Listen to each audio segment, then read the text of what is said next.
Okay, this will be a very simple worksheet. Okay, I'm going to walk through and do the odds for you. If you got that after this, this is pretty simple stuff.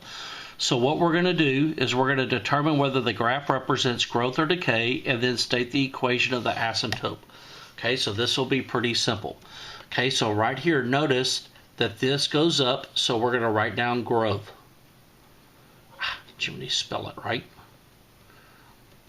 So this equation has growth, and then I'm going to go across right here, and this would be my asymptote, wouldn't it? And remember, your asymptote crosses the y-axis, but not the x, and it crosses the y-axis at 2. So my asymptote would be y equal 2. So on your quiz, I might give you a problem like this, and you're either going to tell me if it has growth or decay, and what's the asymptote. It's not going to be hard. So let's do number 3. The asymptote would be right here, wouldn't it? This graph is going down, so it has decay. And our asymptote's right here. It crosses the y-axis at 1. So the asymptote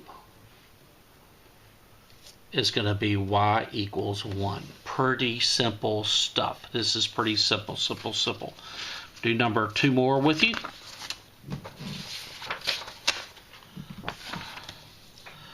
Okay, so can y'all see number 5? Yeah. So right here, this goes down, doesn't it? And it goes here. So this has decay. And the asymptote is right here. And it's going to be y equals 0, which is the x-axis, isn't it? Okay. Then on this one right here, this is going down, so it has decay. It's pretty simple stuff. And right here, here's my asymptote. It's going to be y equal 2. So if you need to do the evens, you can. This is pretty simple stuff. You will have this on your quiz. And remember to always believe, if I can spell it right. And if you need to believe, you need Pentagon T.